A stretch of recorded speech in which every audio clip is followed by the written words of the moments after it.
Kult Divinity Lost explores mature and often graphic themes, including extreme violence, gore, drugs, sexuality, mental illness, difficult social and political themes, and human suffering.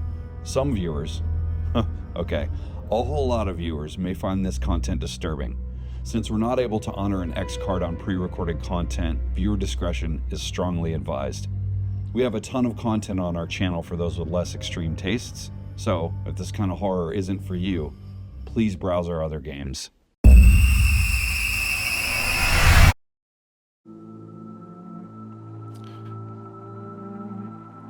Can you close your eyes? Why do we obsess?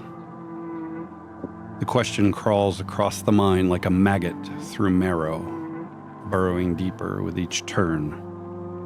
We obsess because answers slip through our fingers.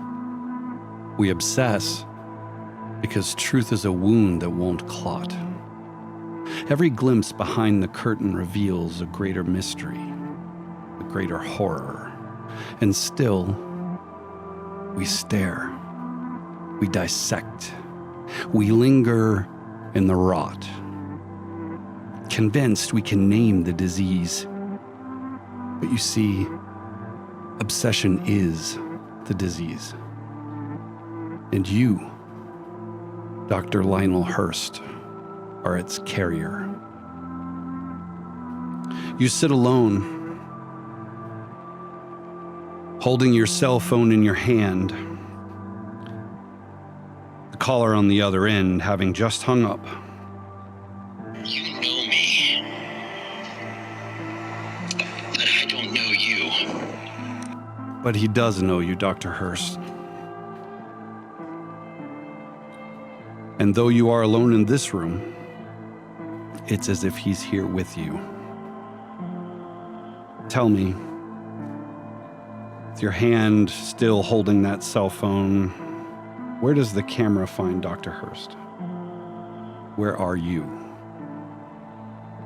I'm in quarantine. They fear I've been infected by that black rot. But is it really a rot? Or maybe it's something more, something transcendental. Are you afraid? I'm afraid, but titillated at the same time. Are you afraid of the situation, or are you more afraid of the fact that the caller on the other end of that line seemed to have known something about you that no one else knows? At first, I fear what that might mean. Then I recognize for someone to truly know me and reach out to me like that, he must have plans for me. And there's a part of me that says that destiny is calling. As that you're sense sitting, of meaning. Ooh, go ahead. That sense of meaning that I've never quite had.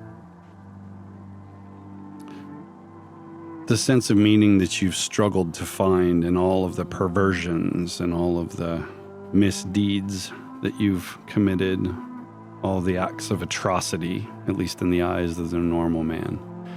And you've yet to find it. But recently, the archive spoke to you, didn't it? It did. I think to myself, the archive finally told me where I need to go, who I need to find. It's her. The clack of the door almost causes you to jump out of your skin. There's a beep that you barely register, but the clack, that heavy metal lock that is meant to keep patients in, right? The door opens. There's a guard there. Obviously, just to remind everyone, there is a military presence at this base. It's been hours since the event occurred. The hallway has been cleaned. It smells very strong of a hospital-grade antiseptic. There was blood and brain It's all clean now. You have in your possession, I'll remind you, a sample of the black liquid. Standing with the guard is an individual you don't recognize. By the insignia on his shoulder, you take him to be a sergeant. Dr. Hurst. Sir? I've been asked to bring you to the office. You've got a visitor. Thank you. Stand up and adjust the clothing that they gave me. Well, I think I was wearing a hazmat suit. So you were. So I would say you would be able to keep your street clothes. Perhaps they're folded up nearby and they've got you dressed for the moment in, like, say, some scrubs as they clear you. I would prefer to dress before I meet. I'll only Suit be a yourself. moment. We'll wait here. So I go ahead and proceed to put on the clothes I came in with, smoothing them out, presentable, meticulous. So as you turn to grab your clothes, right? You notice the door's left standing open, and the two men that have come, they're not dripping any kind of liquid. They're not possessed, but they're absent somehow. They don't turn away and walk away. They don't turn and really post. They just stop interacting. I look at them curiously for a moment as I'm buttoning up my shirt. And do I see any light behind their eyes? As I just kind of briefly stare into each of their eyes in turn.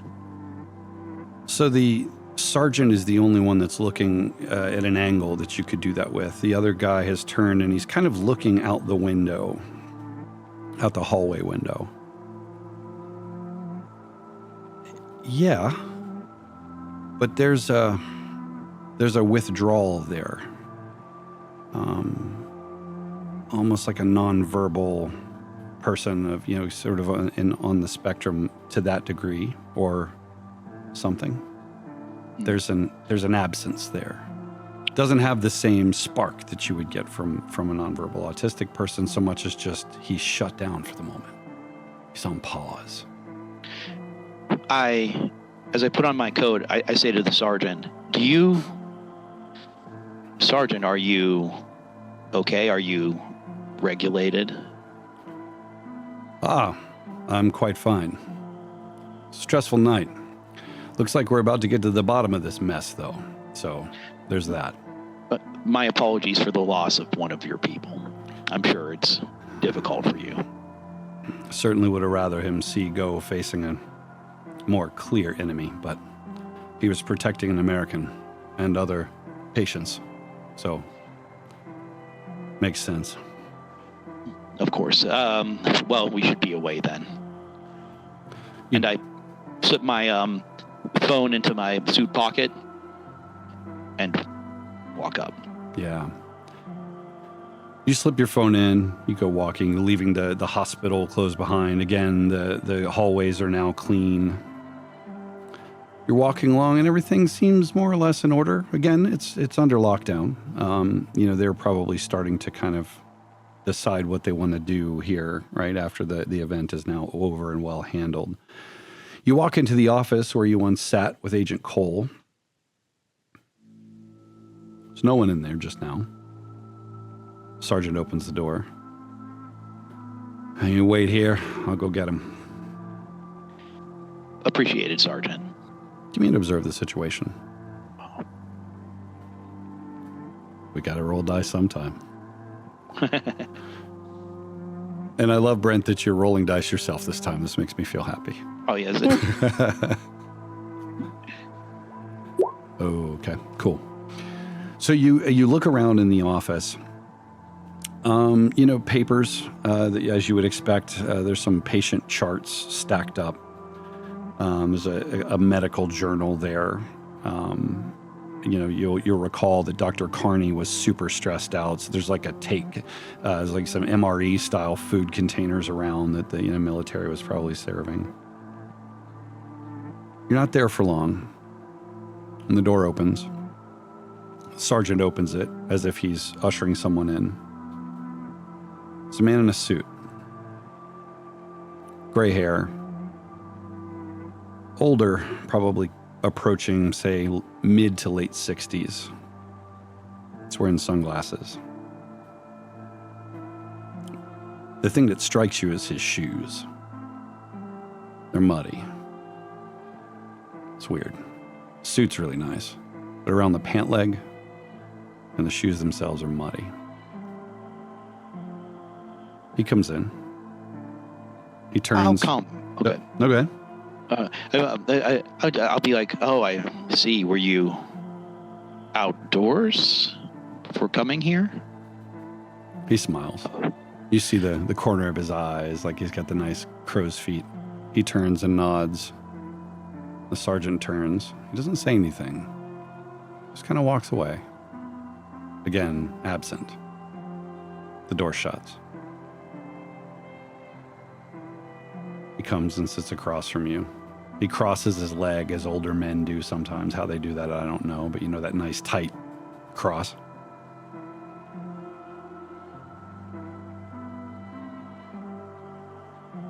Dr. Hurst. Pleasure to make your acquaintance. I was expecting to meet with Cole. He does not seem to be here anymore. And he is not the recipient of the message I carry. Well, I'm ready to receive any message you deign to provide. He smiles. Good. Good. The pastor will appreciate that. You will receive a visitor soon. You need to bring her to us. And when I bring her, and I pause for a moment, or him, to you, what will be my reward for this act of service? Everlasting life, of course. It's the thing we all crave, isn't it? He smiles. He's got kind of a grandfatherly feel. You can see the kind of metal tooth back in the back. In the biblical sense, an afterlife, heaven, hell, nirvana, or in a more material sense? Oh, you call it what you will.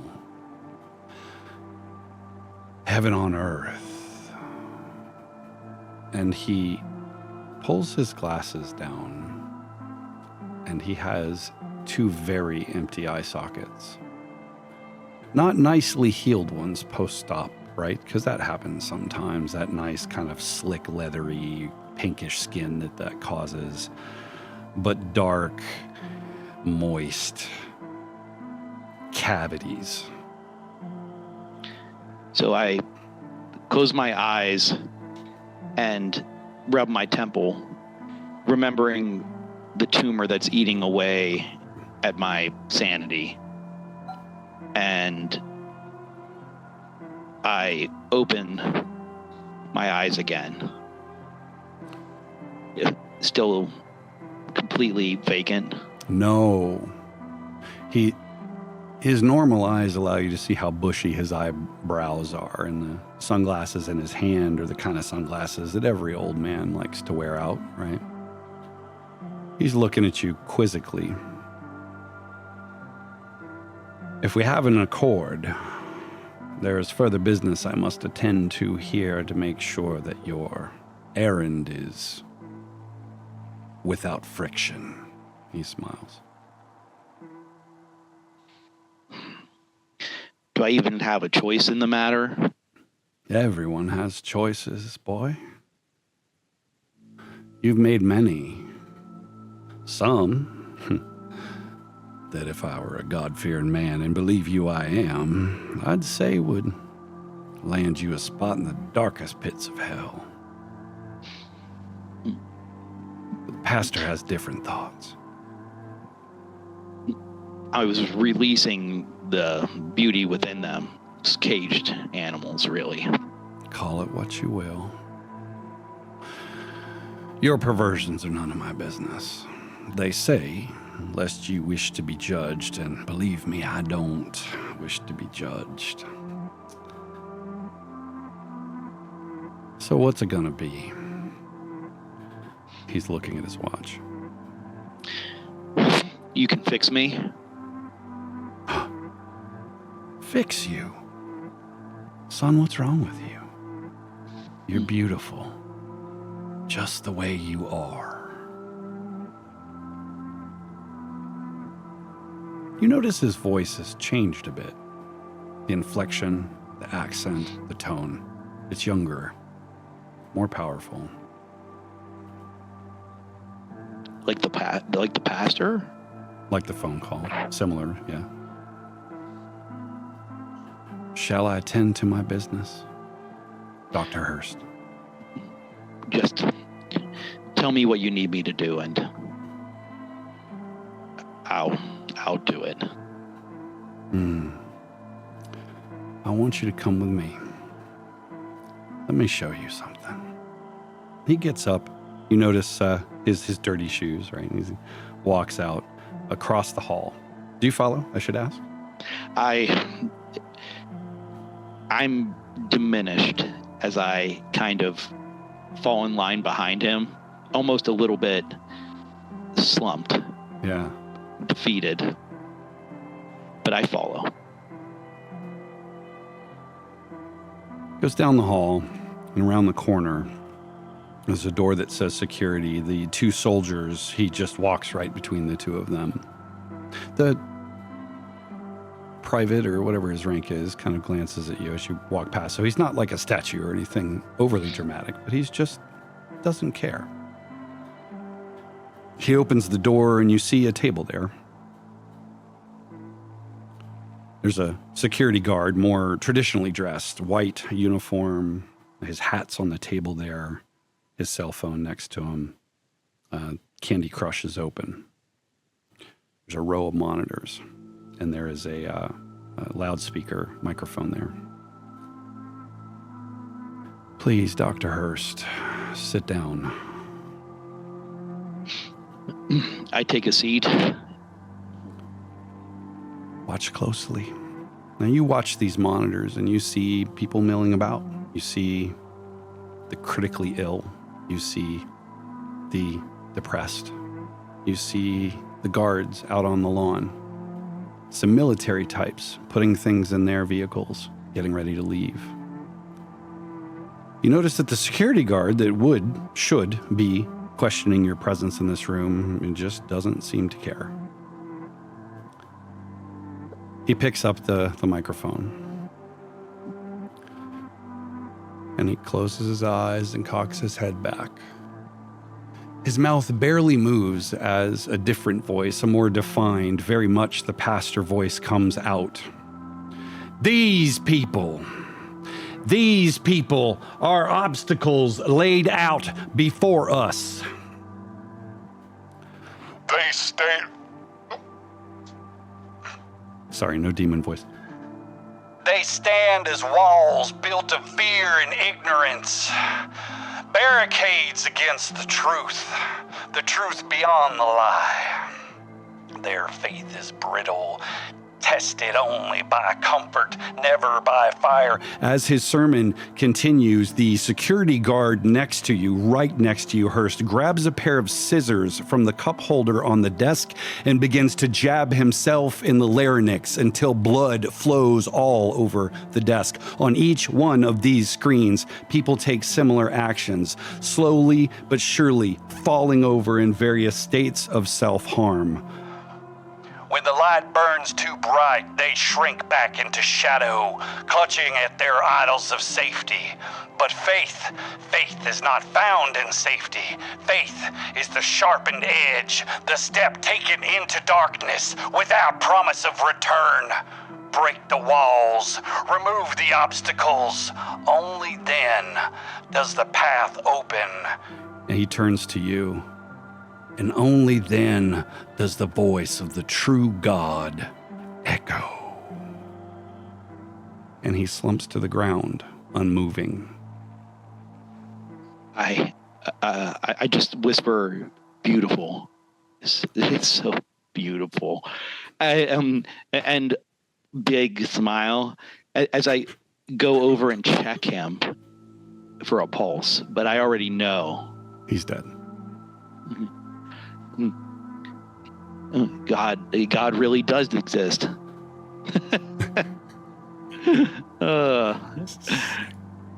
What do you do? I stand up, adjust again, and I'm going to look on the computer monitors and grab the cell phone of the guy lying there and see if I can find the number of the pastor. Good call. Yeah, you look, you find a cell phone. How good are you with passcodes? Well, on a random person, probably not very good, but maybe I could figure out something. Yeah, let's have an act under pressure roll. I'm going to give you a -2. Yeah. You succeed, then we'll see. Hello, Dan, by the way. I'm breaking form. Wow.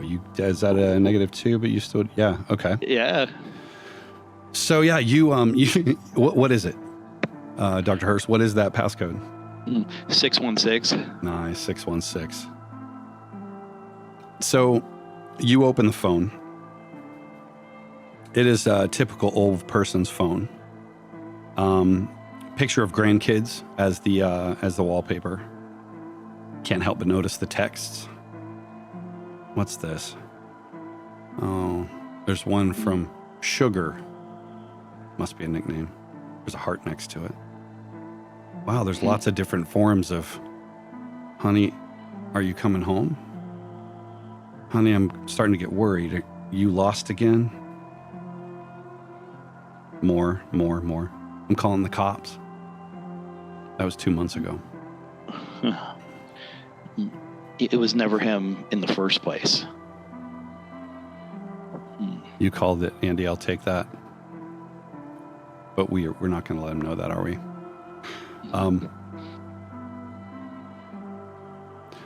The camera pans, or I should say fades to black.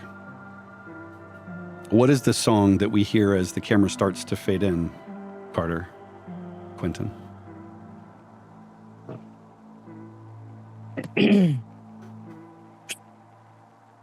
Something John Denver. Something John Denver. Nice. Take me home, country roads. You're weaving along this back road. I'll remind you that you've driven to Providence after your rendezvous at Carter's apartment. Quinton, you've decided that you wanted to come and visit Sergeant Dawkins. So you're nearly there. Probably haven't had a decent pit stop in a while, so you're looking forward to whatever sort of guest restroom they may have. Who's driving?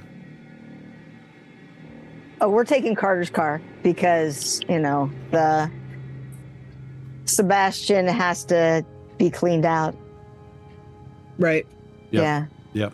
Okay. Yeah, I'm definitely driving my own car. Mm-hmm. So both of you have something I need you to make your rolls for, your disadvantages, please. And actually, Brent, if you want to go ahead and do that now, now's a good time. For those watching the stream, anytime you play Kult, each player has a disadvantage. You typically roll for that to see what sort of, if at all, how that manifests in the game. Okay. That session. Nice. So let's start with Carter. So Carter, you have your pills. Why is it that you're not caving? This is the kind of situation that you would cave in. Because there's somebody with me. Nice. A witness. What did you roll? I'm looking for the other one. The Me? Oh, wait, that was you. I'm sorry. That's you. I'm sorry. For some reason, mine isn't rolling. Yeah. You got to put the penalty in. It comes up in the other window. Oh, fudge. That's right. Damn it. But you shouldn't have a penalty, just to be clear. Yeah. But I have to do the thinger thing. So you note, Brent, the stability -2. Oh, I see that. Oh. So I shouldn't have a penalty for that? Oh, God. This is so bad. Okay. Got it. Oh, my God. Of course it is. Yes. So after your tryst in the city, Quinton, your friend, you wouldn't know this necessarily, but we all know that you are being followed. Carter, I'm going to give you an observe the situation. For you now.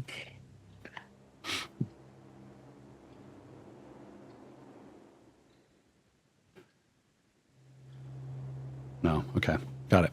So you're driving along, John Denver cranking, nonetheless on edge. You're hoping that you get there only to hear that Dawkins is fine. Dawkins is going to be okay. As you pull up, though, the first thing that you notice, you come up to the guard gate. Carter, on your side, there's a keypad you could pull up to. You can tap a card or push in a number, or you pull up a little bit further for assistance, which you're going to have to do. And it's not until you're right next to that guard gate, Carter, that you see a man seated on his stool, as one might. But the reason you couldn't see him from further back is he has apparently blown his head off. Brain and skull fragments are just sort of leaking down. It's fresh enough that the blood still glistens on the edge of the guard gate, and the window on the exit side is blown out. Oh my God. Here, wait, can you move forward just a bit? I want to take out my phone, and I actually want to record what we're seeing. Give me a roll to keep it together, Okay. Carter, please. Not you, Quinton. So you're gonna take a video for your vlog. Yeah. Nice. Yeah. Okay. Well, to document all this stuff, because man, it's got to all be connected. How is it that you are able to hold it together? I would ask. I am barely. I am. I have to get to Doc. You need to choose an outcome, so there will be one condition that will stick with you until you have an opportunity to get the hell out of this situation. Guilt-ridden. Understood. Is this your fault, isn't it? Yeah. Everything's your fucking fault. All of this. Dawkins, Mildred. It's coming back. You feel the prickles on the back of your neck, like in that fucking therapist's office. You take a deep breath. What do? Your car is stopped here at the gate. Is the gate open? It is not. You could probably open it from in the guard gate if you wish. Can I open my door where I am? Yes, you can. You'd be basically opening it onto the curb there where the guard might walk up to the window, right? So you're kind of right there next to it. So I'm going to take a deep breath. I'm going to inch the car forward a couple more feet so that I can open the door and have access to the inside. And I try not to touch anything as I look for the button or whatever. Yeah, so you walk in. What kind of shoes are you wearing? Boots, some sort of. Yeah, some decent Docs or tread. something. Yeah, some Doc Marten. So your Doc Marten tread allows you to not slip and slide in the blood.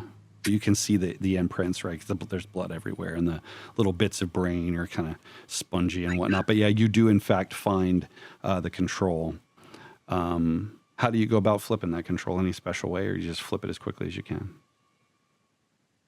As quickly as I can, and not with my fingertips. That's what I was looking for. Got it. You flip the switch. You hear this kind of, and obviously the motor kind of opens the gate on the little roller, and yeah, you get in the car, I presume. Yeah, I try and wipe my shoes off as much as I can before I get in the car on the gravel or whatever is there. Quinton, what are you doing? As Carter's getting out, I mean, she's leaving the door open, and so I'm also going to just kind of lean out the driver's side, taking some video. I also want to get. I'm also going to try to get her reaction to this, because I mean, she's kind of the center of this story still, and so it's kind of all together. Give me an observe the situation roll, please, as you're making that, you're filming that. Observe the situation.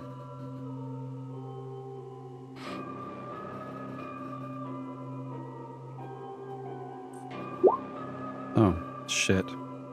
You forgot it. Okay. So that disadvantage roll earlier? Uh-huh. You did it again. You forgot to turn on your fucking VPN. This video is probably streaming out and you're filming her in this murder scene. You just connected her to the crime. Do you tell her or do you hide it? What are you doing? What the fuck is wrong with you, Quinton? Oh my God. Jesus. All right. I gotta tell her because oh my God, shit, Carter. I am just not thinking. I was filming some of this and I got you in the screen. I got you and I forgot to turn on my VPN. And so this might be going out. I'm like immediately stopping and trying to delete that. But yeah, I've got like an online stalker and I don't want that thing to get to you. I mean, I'm sure he already has because they've seen us together. Can you just call the police?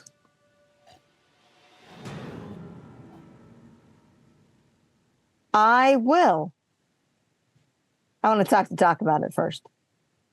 Do you think we're walking into a normal situation in here? Do you think this just kind of randomly happened and there's nothing weird going to be happening in here? Do you think that those dipshits you work with are going to be able to walk in here and do anything about that? No, but I would like to cover my ass. I know. And also yours. If we call them, we're not getting in there to see Doc. They're just going to come in, swinging their dicks and knock us out of the road, and we're going to be gone. And they're not going to help Doc. They're not going to fix this. They're not going to solve it. They're just going to write it off as something weird and blame you because you're the new, I was going to say you're the new guy, but you're the new lady cop. And they're going to blame you for stuff. And I don't want to see that happen because I know it's not your fault. What do you think? We're just going to walk in there. We're going to say hi to Doc and we're going to leave and nobody's ever going to know we were here. Come on. That's not realistic, Q. There's cameras all over the place. We're going to have to sign in, get screened. That's okay. We'll figure something out. Those guys are idiots and you know they're idiots, right? We have to. I'm not going to call the cops right now until I see Doc. If you want to call the cops, you call the cops. Because I don't trust them. I vacillate for a moment between texting the chief versus calling from the guard shack inside the facility to report this, which seems the likely thing to do. But if we do that, we'll never get inside. We'll be caught in this red tape out here for forever, no matter how well or badly it goes. So ultimately, I decide that when we get up there, we can report it. I love it. The drive back along the property, as you'll remember, is these pastoral sort of grassy, flowy hills, little short hills, and there's a good number of trees which obscure most of the vehicles. That is until you round the corner where you find a Hummer.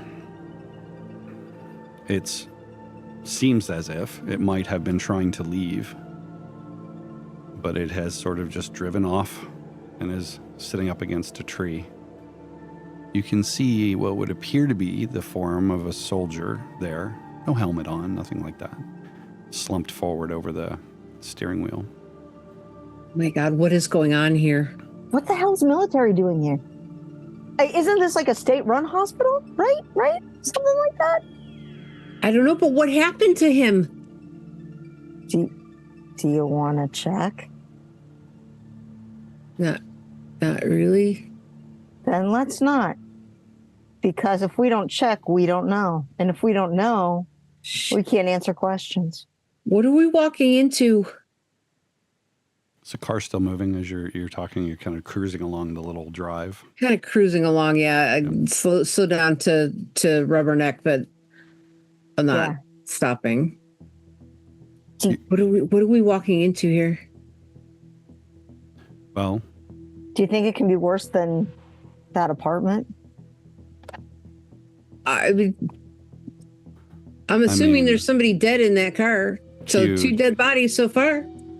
Q, do you consider off to your right where Carter's not focused? Do you think that what looks to be 2 patients, they're in gowns and an orderly. One was in a wheelchair. Her head's facing around backwards as if maybe her neck was snapped. The other one is just bloody. The orderly is slumped over. You'd probably have to go check out to see exactly what the cause of death is, but this is a mass murder scene of some kind. Your answers are here for sure. But what are you going to find?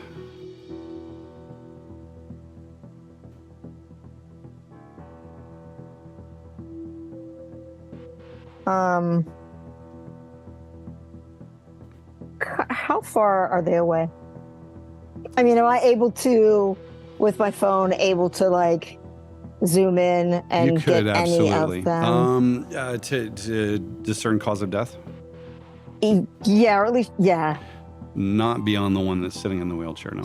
That's pretty obvious. I mean, her head is literally turned around backwards. But none of the 3 of them are moving? No. Okay. Carter, you don't need to look. What?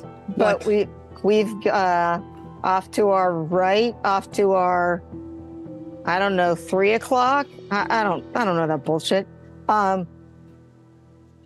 We have a few other casualties, so we'll just keep an eye on where they are.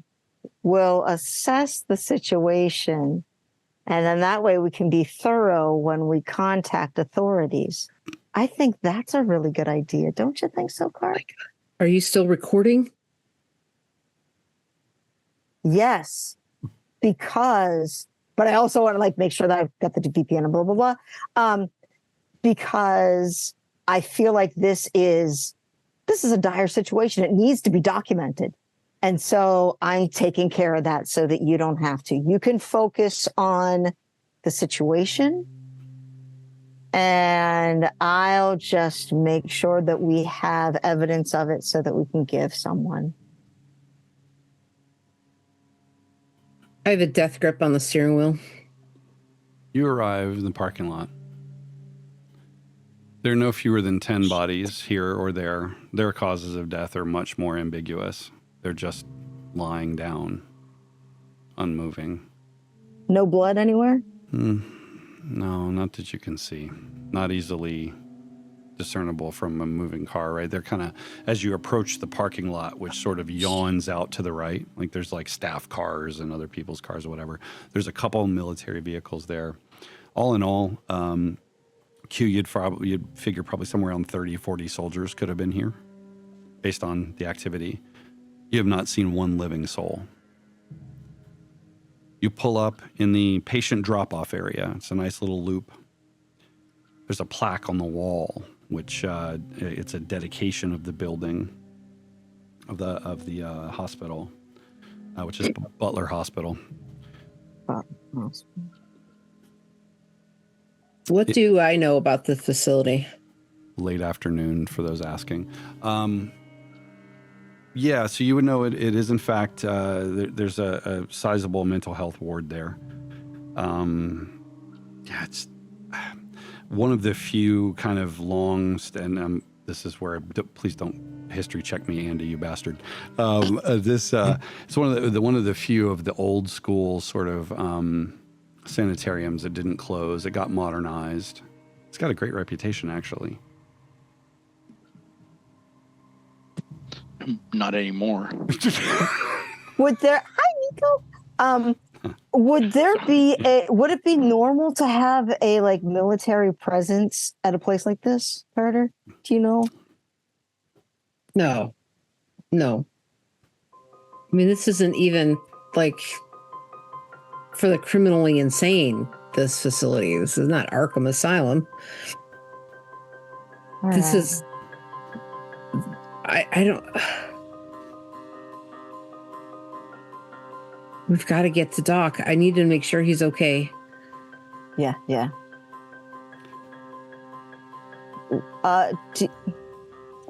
Do you have any weapons or anything? No. I had to turn over my service weapon. I mean, yeah, but do you have any weapons? No. Like, other than my personal mace? No. I just want, I wasn't sure, usually cops, and I mean, I don't know if you have your dad's gun or not. I was coming to a mental hospital. I didn't bring a weapon. Okay. I'm just asking because, I got like a knife probably, but that's about it. Because what about these soldier guys? One of them has to have a weapon. I mean, if you want to grab that, you can, or if you want to look. There are. I don't know if you want to get that close. Plenty of weapons on the soldiers' bodies. I would like to take a handgun, maybe. Sure. Do you? Yeah. So you find the handgun easily positioned in the hand of the individual who used it. If you read the crime scene right, probably the individual shot the lady who was outside having a cigarette before turning the gun on himself. Shit. You know what? I'm not going to touch any of these guns. I don't think I want my fingerprints on any weapons. I might be smart. So you reach down and I picture the camera watches your little fingers just right there at the hand grip. And you're like, oh, never mind. Yeah, I'm already at enough crime scenes. Maybe let's not put my hand on a murder weapon. Sliding doors are aggravatedly closing and opening on his combat boot.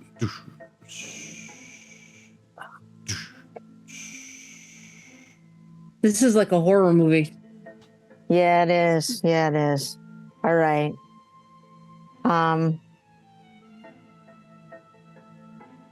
What do you...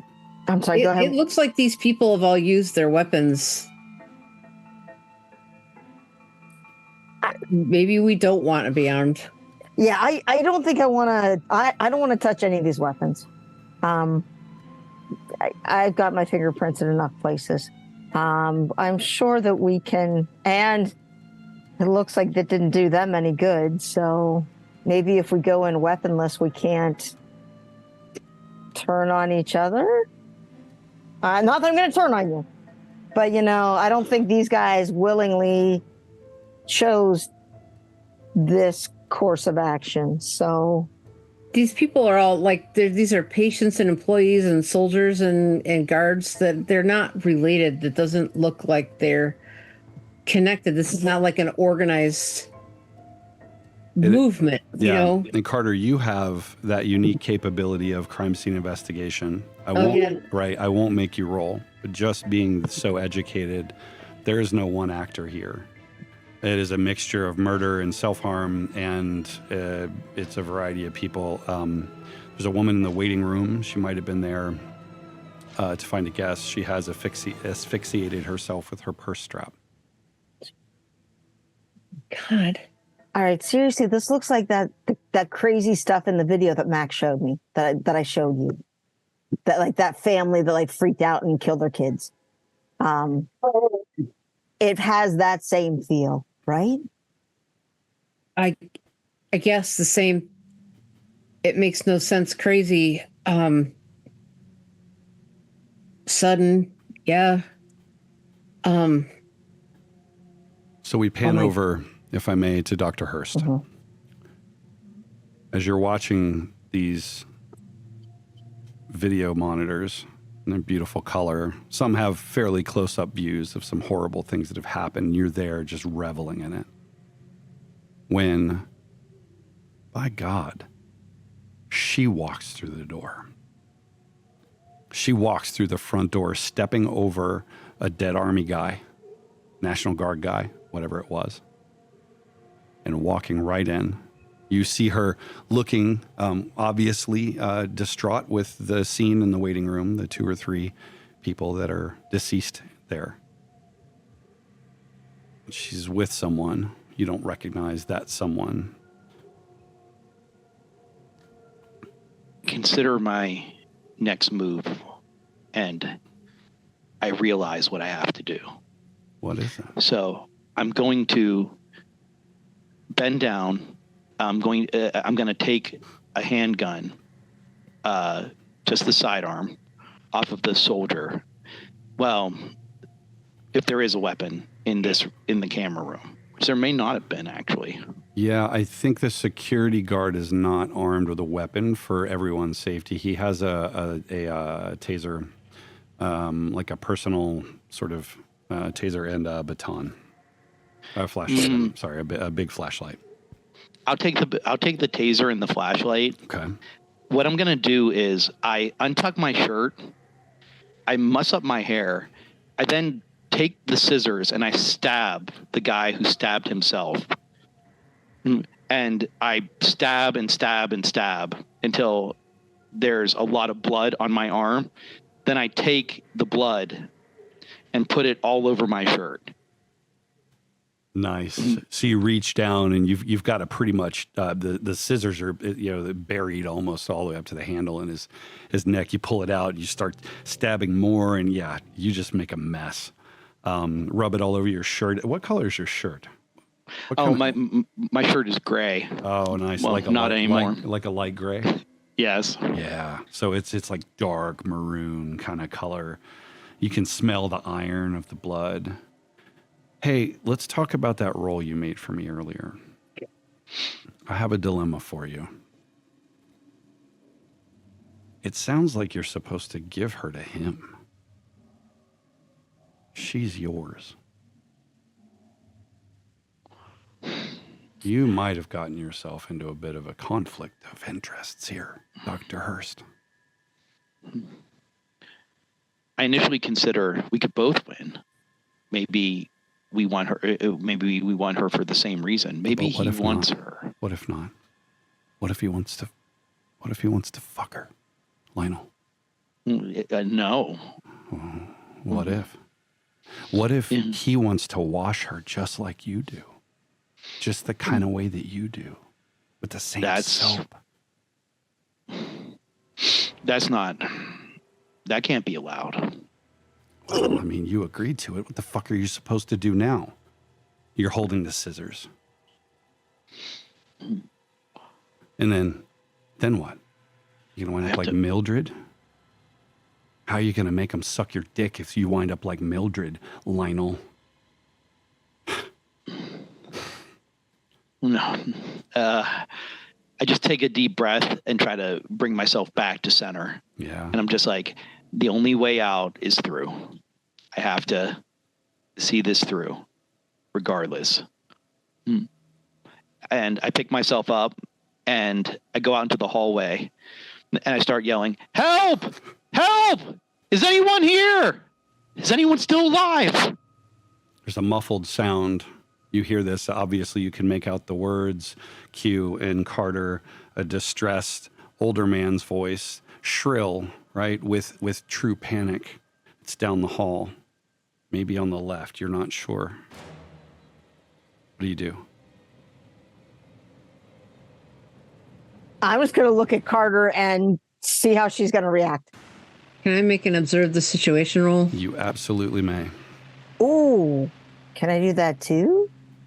Let's see what Carter comes up with Let's first. see what you do first. Yeah.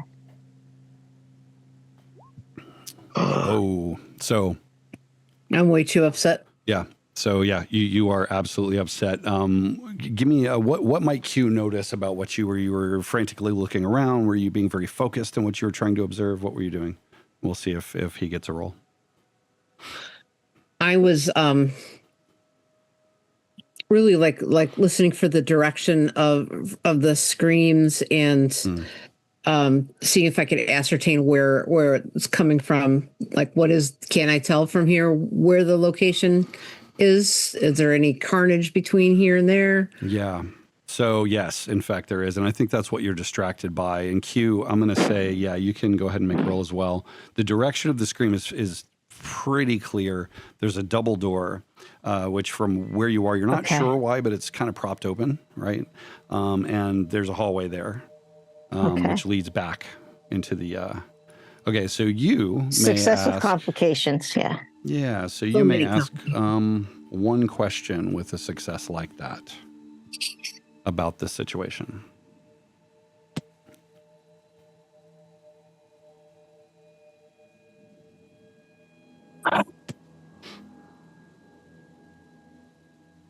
Okay. So what should I be on the lookout for? Well, this could be mass mania or something. Whoever it is could be about to commit a murder and then harm themselves. Maybe you are in absolute danger. You need to be looking out for possible assailants. Okay. I'll let Carter. Hey, stop. Just stop. Look at me. Okay. This is a shit situation. So, help! Is anyone there? But Yeah, you hear it you know again. what? Okay, do you want to go find that voice? And turns out you don't really need to. Stepping over the clerical person that is apparently holding this swinging door open is a doctor, apparently wearing doctor's duds.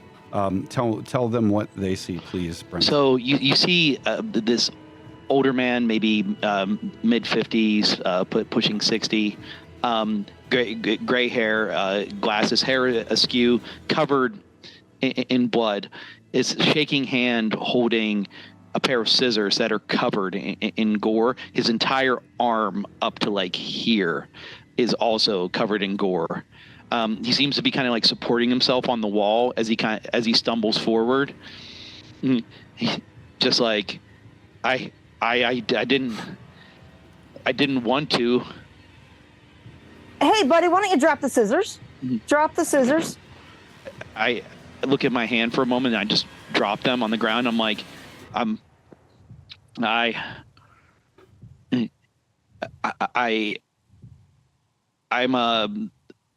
was just a consultant. I'm just a consultant. They brought me in. I don't even work here. I go. I like carefully approach him while Q engages him, and I kick the scissors away. All right. Hurst, as she approaches, how do you react? Do you hold your ground? Do you give up ground? Like how does she perceive your approach, or her approach to you? What, are you saying? Yeah. So how do you react? So she starts walking toward you. Oh, I'm sorry. I'm Dr. Hurst. Yeah. Oh yeah, gotcha. My physical attitude is I'm not getting any closer to you than I have to. I'm like, just until I can reach over with my foot and kick those scissors. I am not trying to encroach your space. I do not want to be within arm's reach of you. Yeah. So I make eye contact with you, and I'm just like, thank God, someone's here. I think it's the blood, this black blood. What's your name, buddy? Doctor. Why are you the only one alive? Lionel Hurst is my name. They brought me in for a crime scene a forensic pathologist. Do I recognize the name? I don't think so. He was from out of town, right? So remember, he was brought in. Actually, the body was shipped out of town, and so he was brought in for that. Seems believable. Would his name have shown up in any like conspiracy weirdness that I would have seen or okay? No, not. Okay. I'm not sure why I'm the only one who didn't lose their minds. They were all killing each other, killing themselves. You just said you didn't mean to do it. Yeah, your hand shows that you kind of did something. One of the soldiers was coming at me. He was out of his mind. I was being debriefed because I was in quarantine for a few hours. Who are you here to consult with or consult for? I was brought in by an Agent Cole.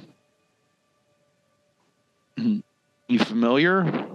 For what? A situation involving some lady who died at a farmhouse, and it was all suspect. They wanted additional eyes on it. The previous forensic pathologist had killed himself or gone crazy while dissecting the body. Okay. And there was a patient who was here. I came in and consulted on it. He went mad, and my hazmat suit was breached. I got some of it on me. The black. Who's the patient? I can't remember. Well, you would remember Hurst. It's William Dawkins. It was a Dawkins. Dawkins? Yeah. Take us to him. He's dead. They shot him. He killed one of the orderlies, a soldier who was watching him. That's bullshit. That's bullshit, man. No. No, he's fucking dead. I'm telling you, he's fucking dead. No. Take it back.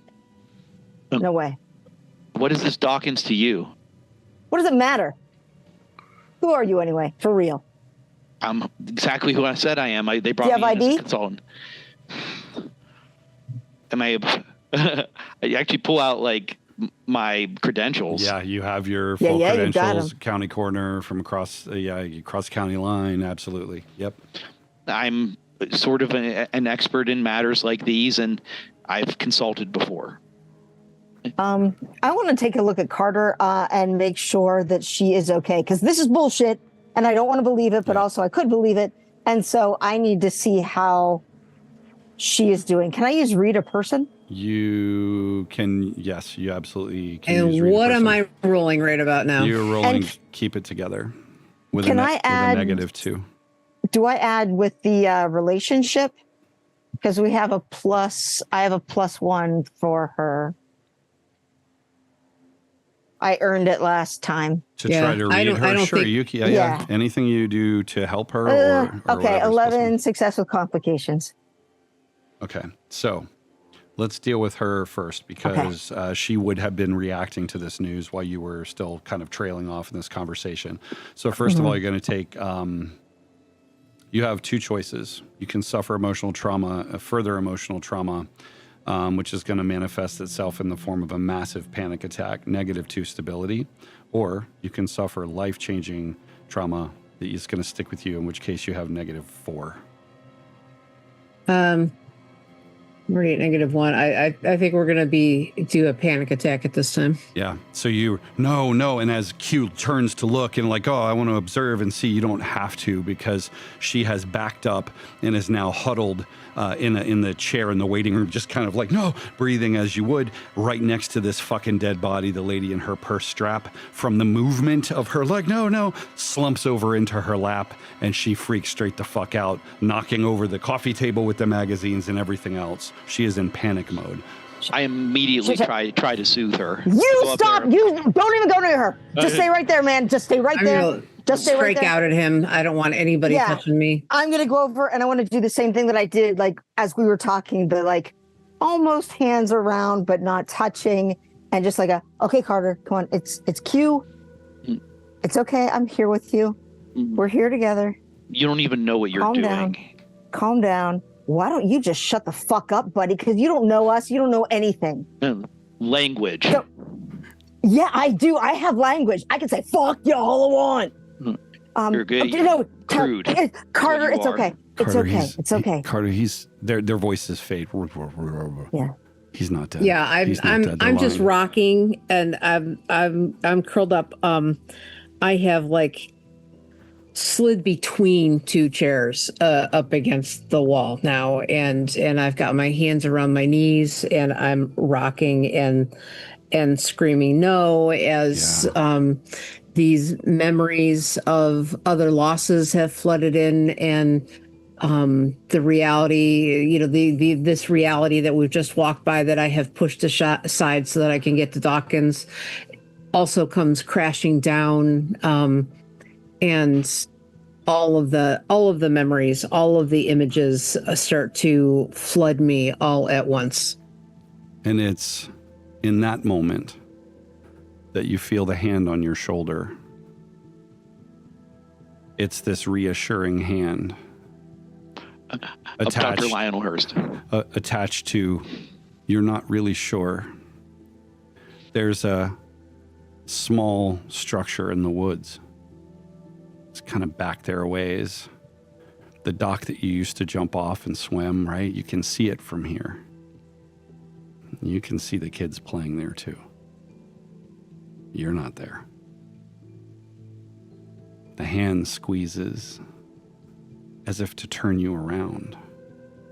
And as you turn, seated in the chair, holding up that purse strap, is Mildred with those black fucking eyes, and she is mocking you. They're never gonna stop! They're never gonna stop! She says, as she does. I hold my arms up against this image and try to scooch back. I may even scooch under the chair in my blind panic to try and get away from this image. Q. And I can smell it. I can smell that black goo. You can smell that shed as well, can't you?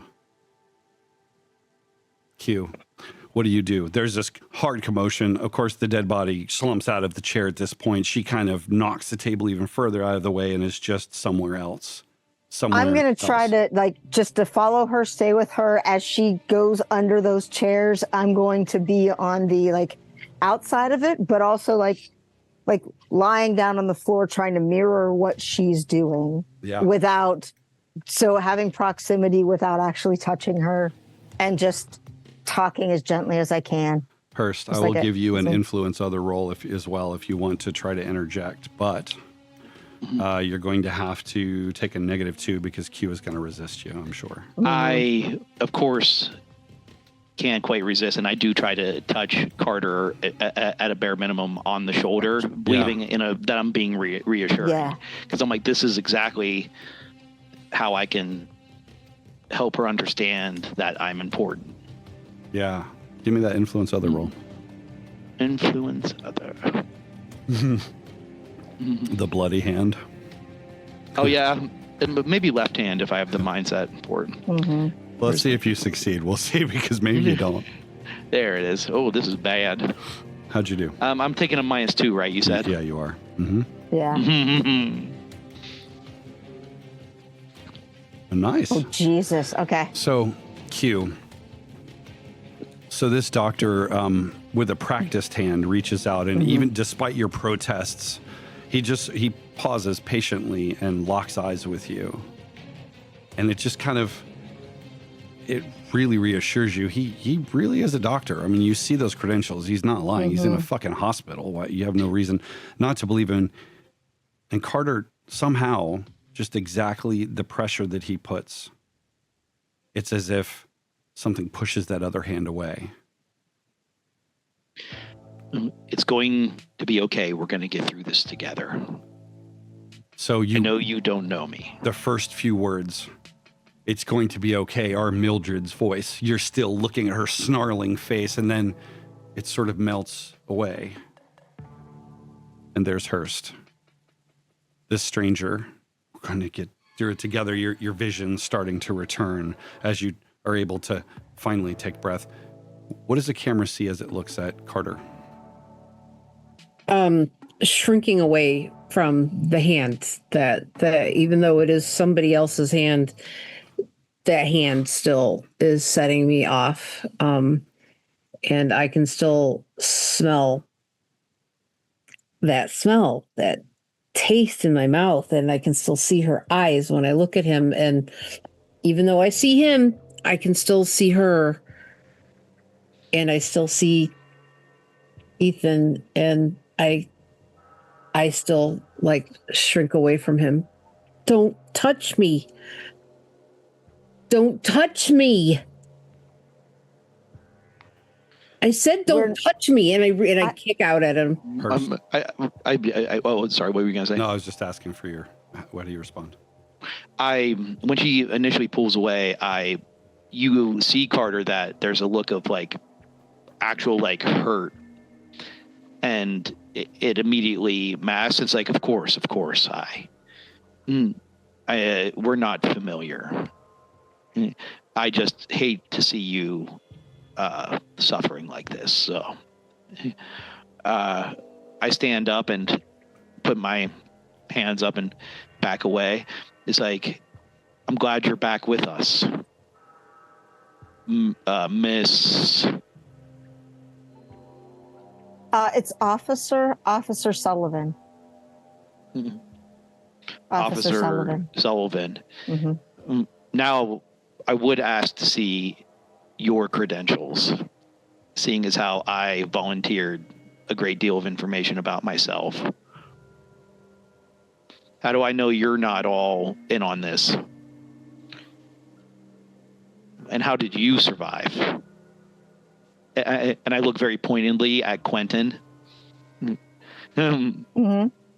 So you asked me how I survived. How did you survive? Why are you here? Why am I here? I'm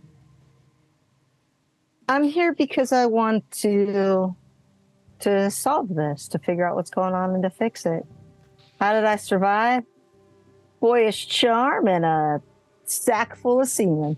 Boom, that's how you do it.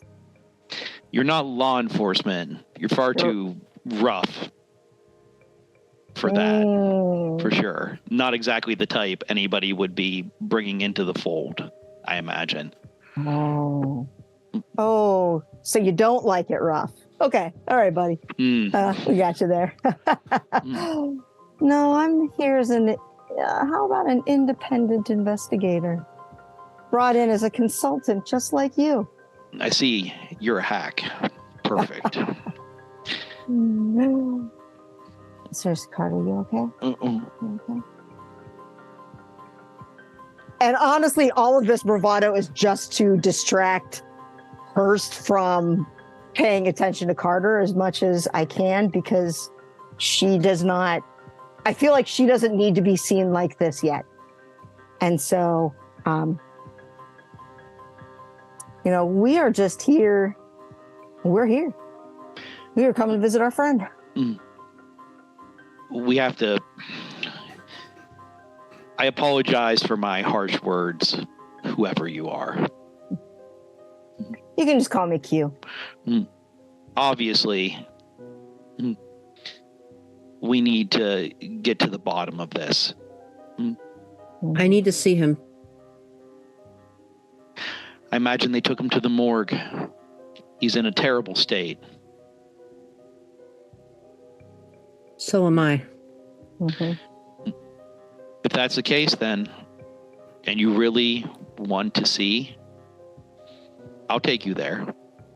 We don't want to see, but we need to see. Perhaps as we walk, you can explain a little bit about how you got involved in this. I'm sorry. I'm still like under a chair, and I'm gonna like pull myself out and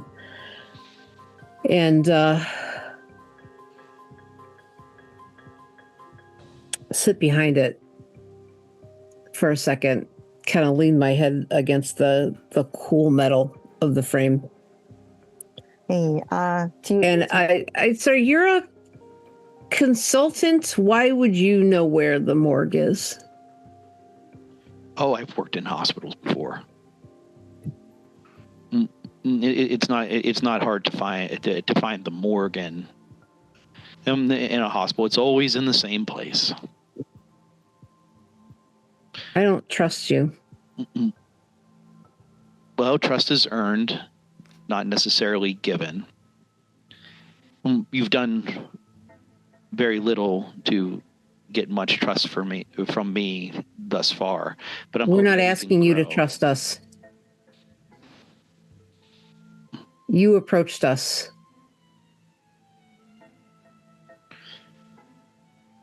Well, in distress, of course. I have never killed someone before.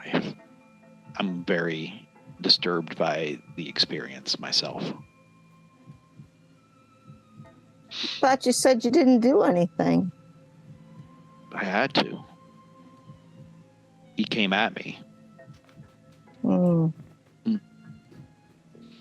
I had to defend myself. It's obvious. Sure it is. Hey, Carter, do you need a drink of water or something just to kind of calm yourself down? I'm not doing anything. Okay, all right. I got some in my pack if you need it. All right. You go to the morgue? Yeah. Do you want to go down? Let's go down and see Doc. Let's go find him.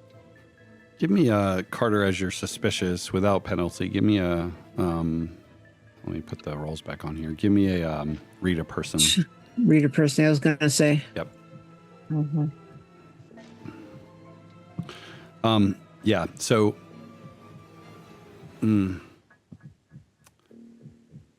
going to go with what do you want from us? I'm just clinging to anyone who's still alive here. I didn't choose for things to go this way. I don't know if it was the black blood that got on me that protected me from whatever happened here, or something else. But I know. Tell me about the black blood. About the black blood? It got on me, and my hazmat suit was compromised. They kept me in isolation. Dawkins himself. He was leaking from his eyes. It was terrible. Oh my God. I don't know. You killed him. What happened to him? We're not even sure if it's how it gets transmitted. Oh my God. Can I roll to hurl? You can hurl if you'd like. I'm going to hurl. This is too much. This is between what happened and what I heard from the captain and the being followed thing, and now this scene and finding out that Dawkins. You're the people from the house. Dead. He says. Just as you barf into a planter. Yeah, and I mean, and then finding, now connecting that image of Mildred and connected with the image of my brother and now with Dawkins, it is I have finally overcome, and I'm just gonna hurl right on his shoes. There, I pat you on the head. It's going to be fine. Said don't touch me. Ooh, look, Tara. Well, you reached out and touched me first. Look what I made for you. Oh, did you do that? That's a shame.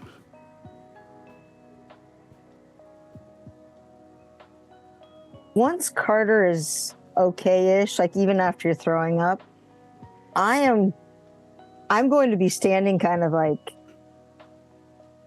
back, but also ready to pounce if you need me to. Because I feel like just the way that Carter is acting, I feel like she doesn't necessarily trust this doctor. I don't trust him because he's an authority figure, and so...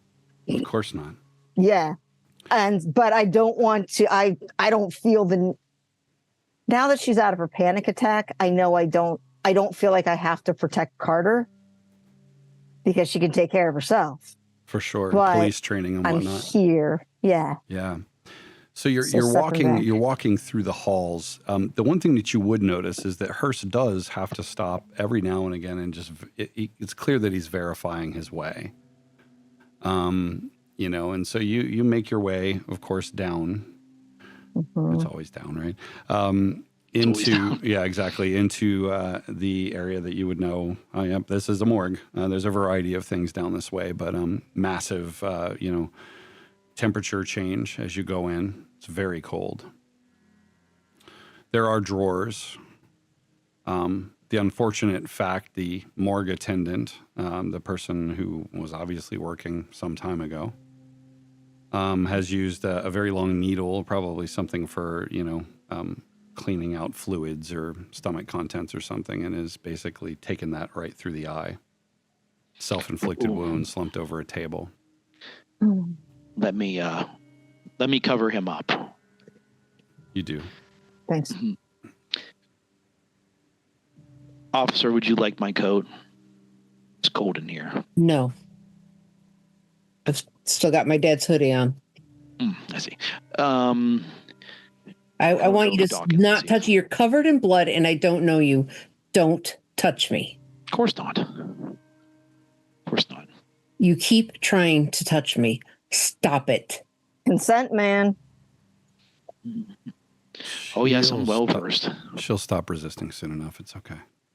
Patience. It's fine. What do you do?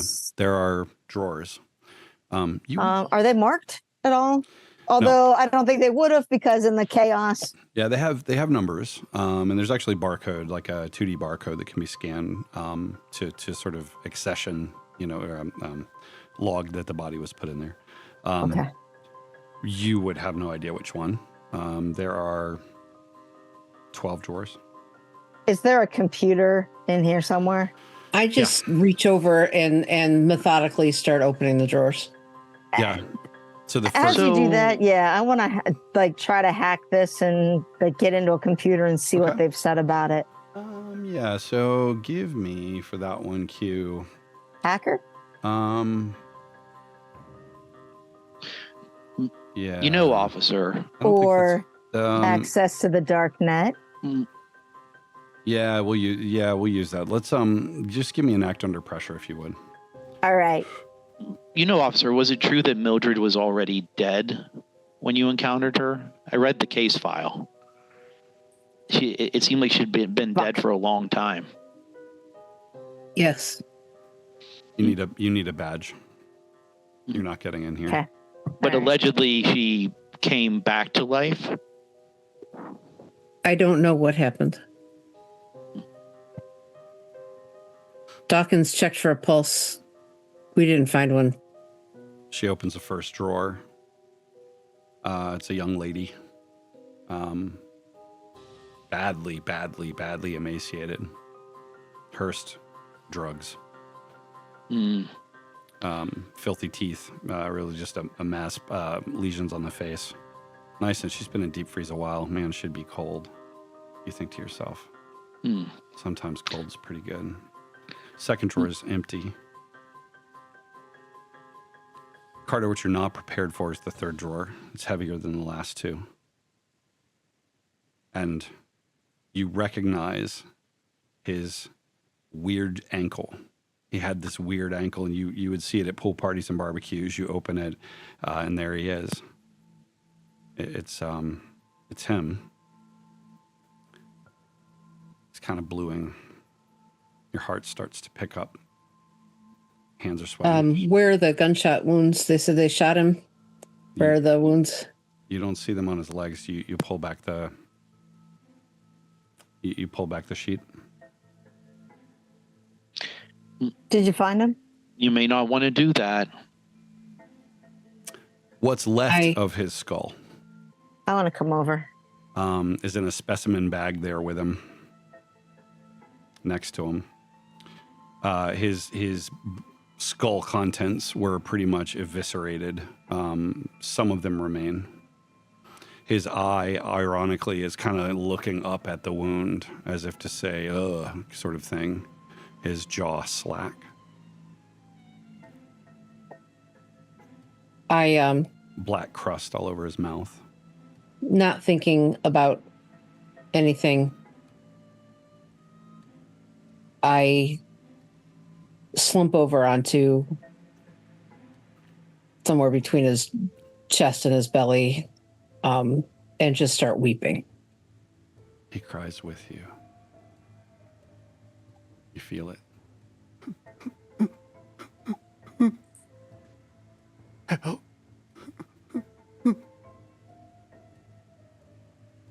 I stiffen and I stand and look at him. He's there.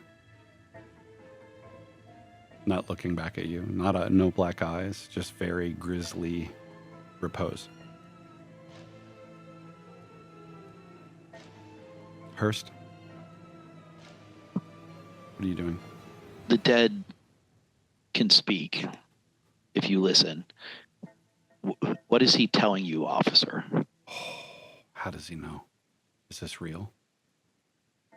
How does he know? You've been through a lot, haven't you? You've said you read the case files. Not just that. Call it an instinct. I know someone who's been through things that normal people can't quite understand. I can tell that you're one of those special people, like a butterfly, really, waiting to emerge from its cocoon. And I'm actually going to Q. interrupt that. I'm totally going to throw up because of this. Q, Yeah. hang on 1 second. You're over at the computer. Oh, okay, I'm sorry. I was going to come back to you though. Okay. And at that moment, I'll choose this moment to do that. So you're over there at this workstation. You know that you're going to need a badge. There's a tap card reader, and that is the only means of security. But it occurs to you there is a dead morgue worker right there. Yeah, right? So I can grab that. Yeah, you could. Mm-hmm. Mm-hmm. And as I hear this bullshit, I grab it. You found him? He's over there? Yeah. All right. He's here. I want to come over and take a look. Put the badge in my pocket. It's so much worse than you'd expect. I turn away from both of you as I try to control my cries, my tears, but I can't.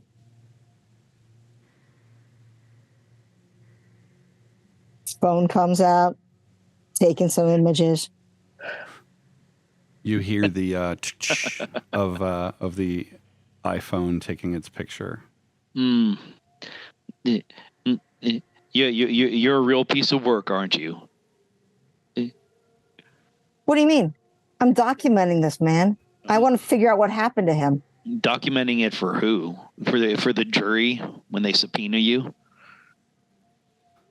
Why don't you back off, buddy? I don't know who you are. Sicko?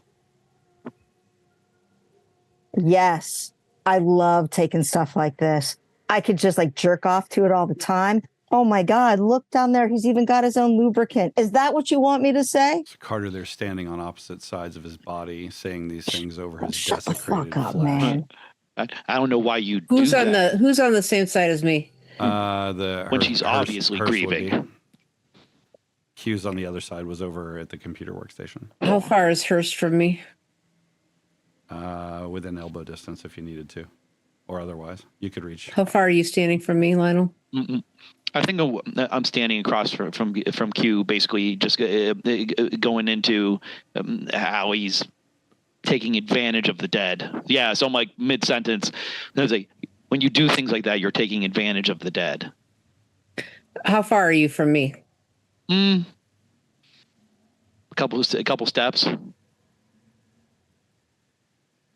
As you bite back into him, I turn around and snap, and as I turn around, you are suddenly in my personal space again, and I reflexively reach out and shove you. I said to stay away from me. Leave me alone. I was just calling your friend to task for his crap, his unfortunate behavior. That's all. Yeah, you're right, Carter. We should not take pictures of this, and we should not document it. I'm sure they didn't take any pictures if they're going to do an autopsy. Nothing like that would happen, right? Right? That's from professionals. Lionel? Professionals. I advance on him again. He's doing his job, the job that Dawkins assigned to him. Let him do your job. What are you doing? I want to investigate this. Were you here to do your job? That's right. Did anybody stop you from doing your job? Dawkins tried to end my life. Was it really Dawkins? I don't know. I never met the man. He was out of his mind by the time I made his acquaintance. Let Quinton do his job. And why don't you call him Officer Dawkins? Maybe show a little respect since you didn't know him at all. Well, touche. Mm-hmm. Are there any I'm at the point where I need to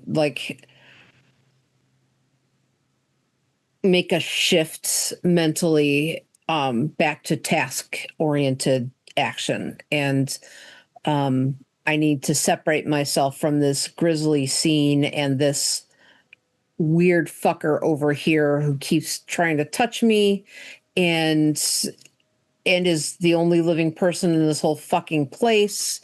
And so I move to the next phase of grief. I'm past denial. I'm in anger, and I'm going to be, there's no bargaining to be had. So I'm going to be in anger here, and I'm also going to be looking around to see if there is a container of any kind with any of Dawkins's effects. You're looking around. You see lockers, probably staff. You're looking around for storage. You see, there's a closet. No, that's probably not it. And then there is, in fact, a storage room. That could be it. It's locked. Card reader. Yeah. I got a card. Let me see if that'll work. A jerk. Q taps, and yeah, it goes green. Ding, you hear the click. All right. Yep. He yanked the door open. You pull the door open. There's a variety of things in here. There's an extra UPS for the computer, that kind of stuff. But there are a couple of bins here, and they're kind of like this, and like metal corrugated sort of thing. And you look around, and yes, in fact, just his clothes. You notice his badge and his weapon are not here. They were probably taken when he was arrested, right? His wallet, his wedding ring, tie clip. The fuck's in the wallet? Oh, Jesus Christ. It's a picture of him and your dad. Who's that behind them? No, it's nothing. It's fine. It's nothing. You find his things. What else are you looking for? I'm gonna is his service watch there? I'm sorry? Is his service watch there? Yes, absolutely. Take that. It's got some black crust on it from his encounter with Mildred. It's probably in a Ziploc bag or something. Mm-hmm. Sure is. So I'm going to take all those things. I'm not going to take it out of the Ziploc. I'm just going to take that bag and shove it into my hoodie pocket. Okay. Yeah. It's curious. There's a pink piece of paper. It's in the kind of condition that you would expect a folded up 8.5 by 11 pink flyer to be if it had been in a pocket and a sweaty, heavier guy's uniform pants. But citation or something, maybe? You don't know. I unfold it. Fucking church flyer. Jesus freak. What's it say? So it is an invitation to worship with us. And it basically has got your typical sort of motivational art there with like families and smiles and all that good stuff. There's an address. Providence. Was that in with his stuff? Dawkins? Mm-hmm. Yeah. I slide it into the Ziploc. What else is in his wallet? Credit cards. Picture of his family, you know, that sort of thing. Kids, all that jazz. AAA card. Yeah, that's about it. Nothing particularly out of the usual. I take the picture of him and my dad and I put it in my own wallet. Okay, you do. So on the back of that picture, you notice there's names on there. What's your dad's name? You never told me. Curious.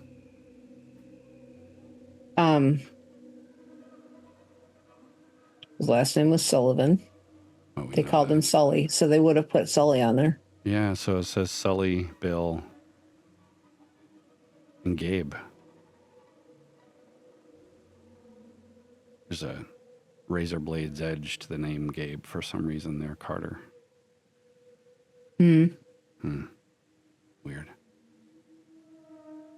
He put the picture away, and I think at this point probably the rest of you are like, "Oh, what's going on?" She's in there digging around for a bit. While she's doing that, I want to go and check out the computer. Yep. Find anything on Dawkins, find anything on Mildred. If they brought her here and did the autopsy, or if Dr. Douchebag's notes are in there, I want to see if I can get a hold of those. So much. So you log in. God. You don't know I can't your believe way. you didn't. I have to break character. I cannot believe that you didn't make me open that drawer. Okay, I'm back. Open what drawer? I'm sorry. Mildred's. She was not here. She's not here. No, her body was in at the other place. Okay. Otherwise, yeah, I would have had you open the drawer and get in it. So you go in. So your hacker skills get you that far. Okay. You're kind of clicking around, and the menu makes sense. You know, there's this big navigation off to the left. You're trying to look up. Let me see. Okay, patients. Well, that makes sense. And you find Dawkins' records. He was dead on arrival. Well, I'm sorry, that's not true. He was dead on arrival to the morgue, obviously. But there's it talks about a gunshot wound. It talks about the caliber of the weapon. It does not disclose the circumstances under which it happened. It does have a lot of information about his arrival here. Which will be the first time you're really hearing much about this. Hurst, you would already know this stuff, but essentially, yeah, he came in a bit of a state. He was drooling this black stuff. He was very resistant, exhibited extreme physical strength. There's a couple of notes in here, which Hurst may have missed, but talks about the fact that he was talking in a couple of different voices, but at one point or another, he just kept repeating the word kiddo. Fuck me. Are Are you reading this out loud at all? I will. If you're out there, I will. If it's just me and Hurst, I'm keeping it to myself. I will be busying myself collecting up any kind of medical supplies that could be useful. Okay. Not just to patch people up, even though it's a morgue, so there's probably not a lot of them, to be fair. Yeah, for sure. I mean, there's gauze and things for the different reasons, right? They use it to sop up fluids as they're doing their work and whatnot. So yeah, you can. I'm gonna try to do the best I can to make some kind of kit and put it together. But specifically, I do want to get a couple syringes with hypodermic needles. Okay. Safety caps on, of course. Of course, no problem. You have to be safe. You also where do you put your black liquid that you're carrying around in your pocket? Oh, it's still in my pocket. Okay. Yeah. Mm-hmm. So my next conquest is going to be looking for surgical masks. Okay, you certainly find those. There's a big box of them. There's some of the green soap as well. It's a very familiar smell. Any gloves? Smell. Oh, yes. Nitrite gloves, various sizes. Yes, all over a handful of smalls and a handful of mediums. Okay. You gear up. There's safety goggles in here too, right? Yes. So, yeah, and actually there is a point worth mentioning is that the exam protocols that were in place were calling for PPE, so there is some of that around if you need it. You could, there's some that's just kind of in plastic Ziploc type things ready for use. Well, I suppose we should actually collect up as much protection if it's something that can be transmitted. You said you were exposed. Indeed.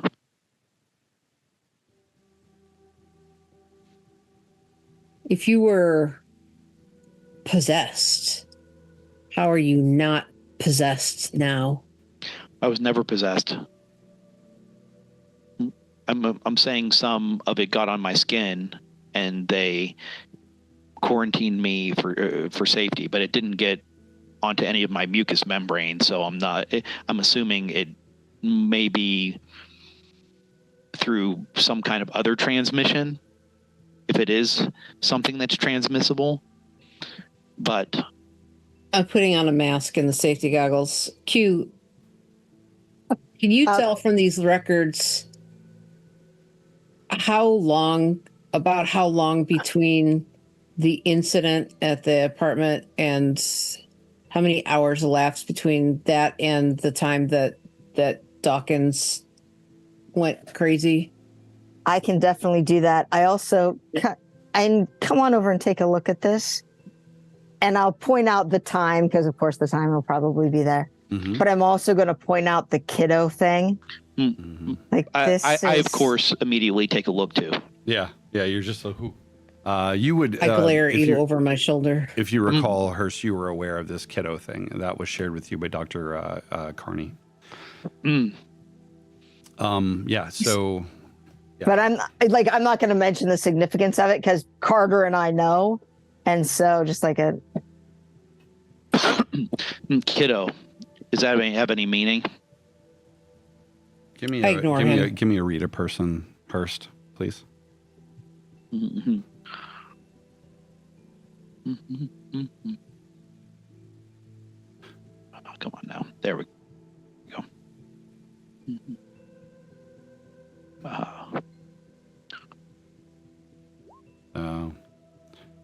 If it has any meaning, she hides it well. Nah. But, well, in that case. Q, you notice Hurst is staring at Carter in a way that it's different than before. Not exactly sinister, more nurturing than you'd like. Where is he looking at her? Like, is he actually looking at her face? Is he looking at her chest? Where am I expecting his eyes to be? At her person. He's behind her because she's there reading, and he kind of came late to the computer, right? So I think you're at the keyboard, she's over your shoulder, and he's kind of back. You kind of glance and notice, not like checking out any specific part of her body so much as really, really in tune with her situation as he asks this question, and almost seems to notice that you notice and snaps out of it. Perplexing, of course. Yeah, that's very interesting. We need to figure out our next move. Hurst, what do you suggest? Well,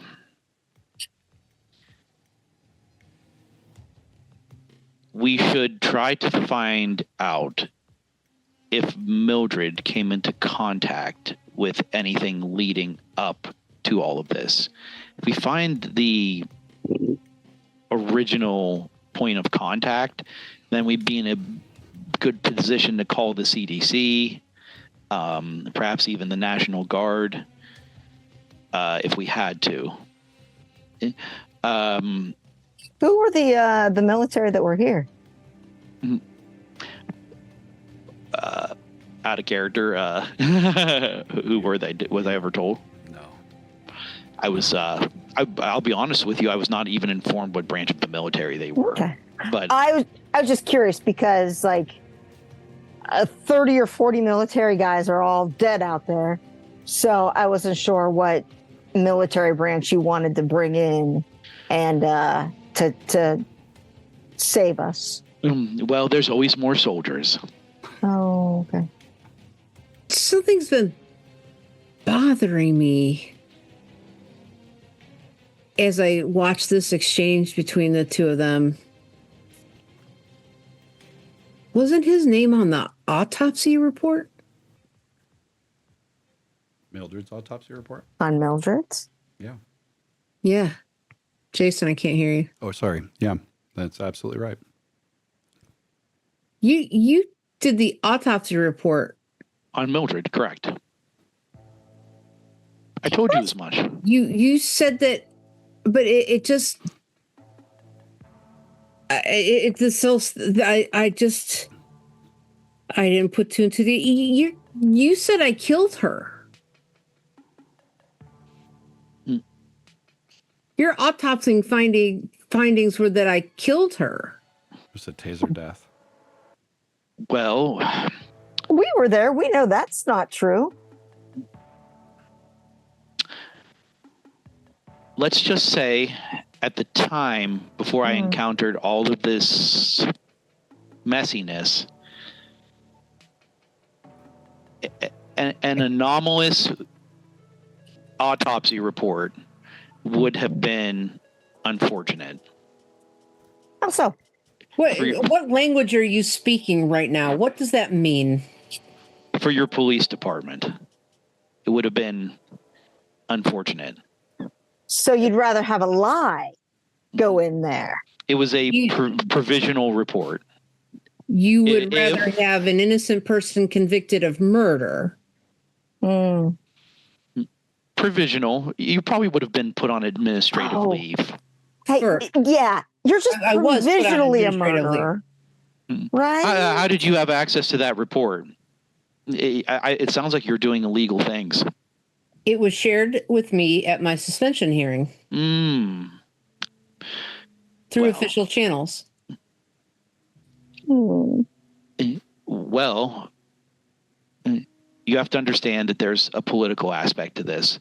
But regardless of some of these things that happened in the past, we should focus in on the situation we're in now. Obviously. A few minutes ago, I had a very distinct thought in my mind when you were talking about having killed a man, and I almost said that makes one of us. Didn't realize why I had the urge to say that at that time, and now I do. You know that I'm innocent. You knew that I was innocent, and you falsified an autopsy report anyway, and yet you are standing here in front of us. I believe Q's recording. Standing in front of us, telling us that you want us to trust you and work with you. Do you have any other choice? Do any of us have any other choice? Yeah, we can walk away. Oh, you think that you can walk away from this? That's hopelessly naive. Oh, no, we can walk away from you. We can still stick with this. No, not to mention you've already implicated yourselves. You're trespassing. You're doing a number of things. We're all engaged in a very delicate situation now. We have very clear video evidence of how we came upon these circumstances. Mm-hmm. So, how do we want to play this then?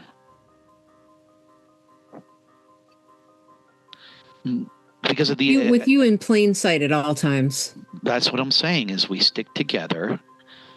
We follow the pathway that's laid before us to find out whatever the source of this is. What is your motivation for lying? Motivation for what? Lying about Carter, about start. Officer Sullivan. But I don't even know what you're talking about. It sounds like my report was altered after the fact. No way, no, because I am not seeing any alteration on this. I look at the camera. I mean, it may be that the police chief altered it after the fact. You 1 minute ago you admitted to falsifying that report for the sake of the department. I hinted at the fact that there are political aspects that may have been involved in it. Well, I digress. What does it matter now? Are you serious? Your close compatriot is dead over there. You've come into contact with something that no one can explain. Are you really worried about your job at this point? Should any of us be worrying about our career paths? I am worried about the truth. I have seen things that no one should see. And I have seen them now more than once. And I deserve answers. I deserve to know what took the life of my uncle, we have to of find my it. brother, of that old lady. There has to be something here that will lead the way. There's no way all of these people would kill each other and themselves without there being something. We're not in a position to investigate this mystery. These fully armed and trained individuals have died en masse. We need to get the fuck out of here. To go where? Where can we go? We're not going anywhere. We can't. You can't run away from this. I'm not running away from this. I'm leaving this crime scene. The whole building's a crime scene, but it also has the answers. I'm leaving. Why would it have the answers? It has to. Why wouldn't it have the answers? This is a mental health institution, is it not? I think he's talking about you're talking about the apartment, right? The crime scene. Is that what you're referring to, or this whole place? Oh, I thought it was like this whole place. I thought he was talking about the hospital. Yes. Oh, okay. Yeah. So for example, young hipster man.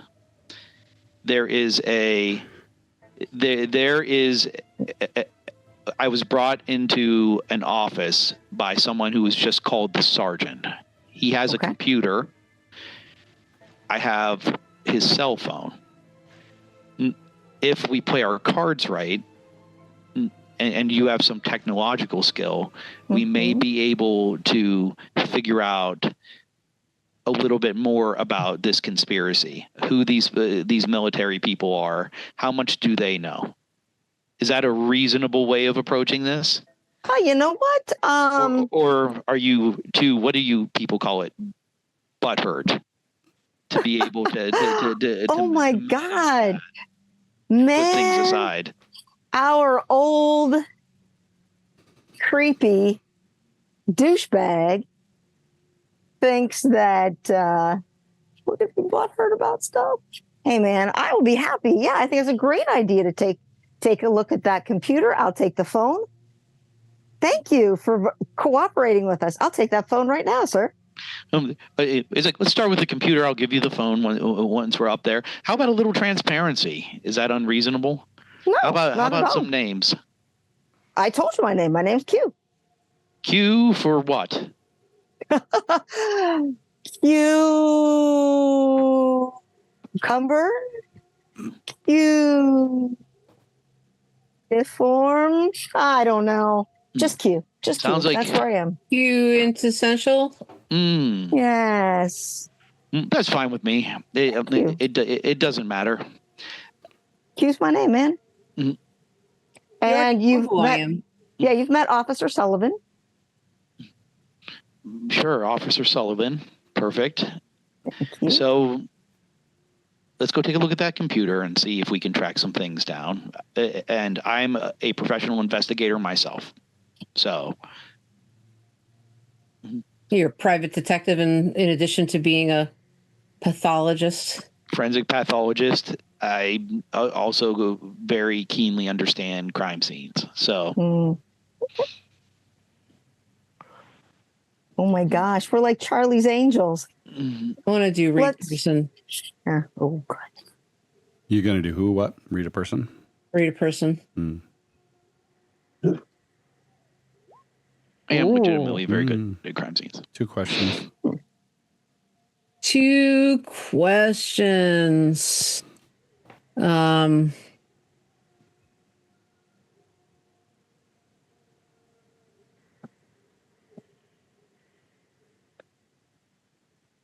He doesn't have to answer honestly, does he?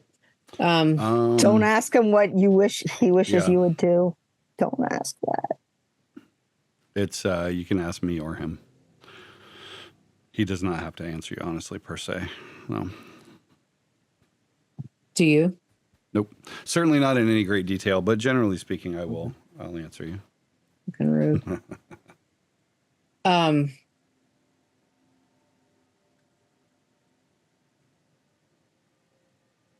So,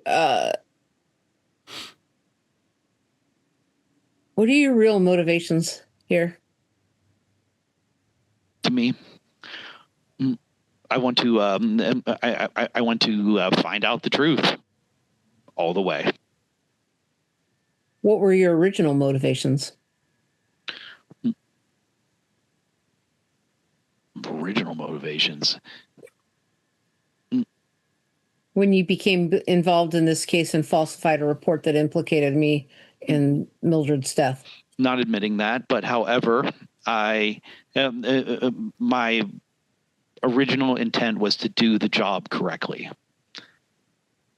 It's like I get paid a hefty consultant fee for going out of my typical jurisdiction. I expected that I was going to make a reasonably large amount of money from this.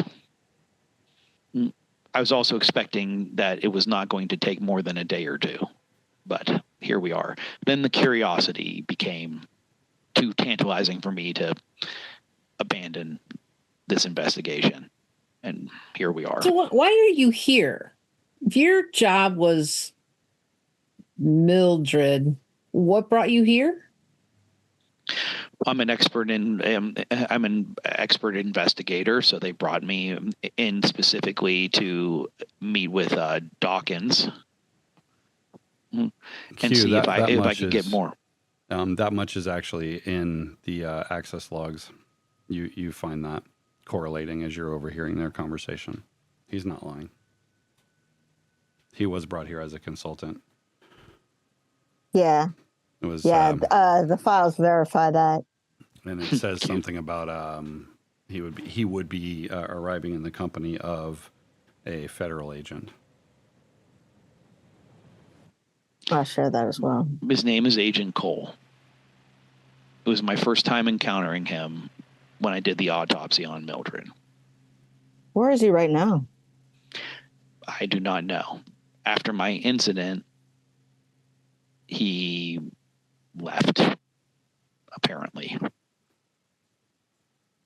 Did your Pressing appearance set Dawkins off? Because as I'm looking at this report of like Dawkins freaking out, was that triggered by this guy? Or does it say how it started?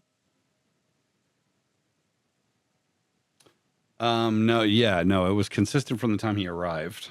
Okay. And he kind of went back and forth between catatonia, chanting is the word is used in there, the word kiddo. Mm-hmm. Sort of murmuring and seemingly different voices, very odd behavior, all these sorts of things. And then, that it doesn't seem to, as much as you would like to make a connection, Q, there's not a connection between what happened to Dawkins and this man. You don't think. At least not that's documented here. I'm sorry. Okay. I tell Q, I don't believe this guy's explanation of the autopsy report, and until I'm going to act like Hurst is not standing right next to me. Okay. I mean, that's kind of a dick move. Until we get that truth out of him, I'm not going to trust him. Okay. Hey, I'll follow your lead because I trust your instincts. I'd like to take a look at the room where the holding cell where Dawkins was. Okay. And then, we got to go up that computer too. Yep, you got that in the computer for sure. Mm-hmm. There is an account of the fact that he seems to have broken out, that the security system may have malfunctioned, right? So as you're looking at that, right, there's even a work order for maintenance to take a look at the door there. There's a full data trail here associated with this event. But yeah, you make your way to the area, which you guys will recall is this sort of very wide, long hallway. At this point, though, you're passing bodies here and there. Some of them, like the one in particular, seems to have just swallowed an inordinate amount of pills and is just there, foaming at the mouth, dead. There's all manner of that going on here. But you get to the cell. It is a padded room. It is lit. It dims. The lights are on an automated cycle dimming. They can be overridden, of course. But anyway, you open the door. There's really nothing in the room. What are you looking for in here? Desperation. Looking for any kind of messages or, did he scratch anything into any of the... Yeah, you look around. Give me an observe the situation, please. Are there bullet holes in the padding? He got out, right? No, yeah, he got out. He was in the hallway. Okay, that's where they shot him. Mm-hmm. All right. Okay, so you're looking around. Did I mention I hate Roll20? I love it. Yeah.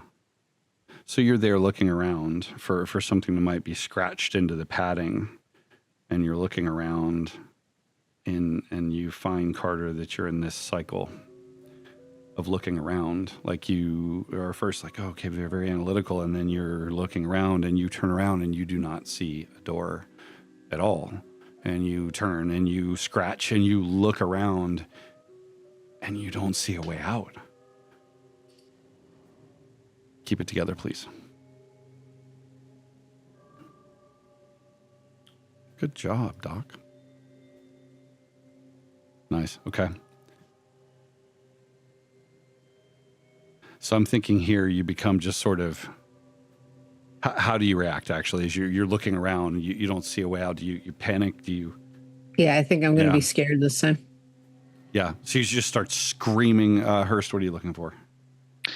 I'm looking for, personally, any sign from Dawkins about where to start moving them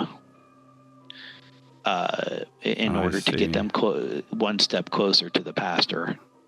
Maybe he wrote something on the walls in his cell. So you're looking around as well. For a different reason, though. Yeah, understood. So, yeah, what's your one question is, did he write something on the walls somewhere? The answer is yes. Or leave a clue. The answer is yes, sort of. there's a symbol there that you do not recognize. I take out geometrical. I take out my notepad and I try to replicate it. Okay, so you're doing that right about this time when Carter just starts to freak the fuck out. You look over your shoulder, and Q, you would be much the same in there as Carter is just standing in the center of the room looking around as if you're not even there. She's having some sort of delusional outburst. Hey, Carter. I just scream and turn and scream. Fuck. All right. And again, just kind of doing that, like, hey, mirror. Hey, Carter. It's Q. Come on. Snap out of this. You're okay. We're okay. Give me an influence other roll, please. Don't forget your bonus that you have for dealing with her. And if you're successful, I'm going to give you a +1 to that relationship as well. That'll be twice this time. I'm sorry. It is, which one is it again? Influence other. Influence or other. Influence Okay. person or whatever it's called. Yeah. Oh, there it is. Okay. Yeah, influence other. Yeah. And then +1. +1. Ooh, nice. All right, good. So 16. try as you might. Q just breaks through this. You give yourself another +1 to that relationship, please. It's like the most immediate solace you've ever felt, even maybe more so than drugs.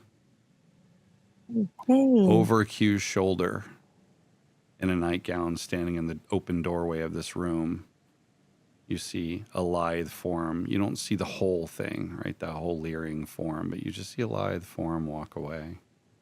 A little wisp of gray hair behind, frustrated, maybe.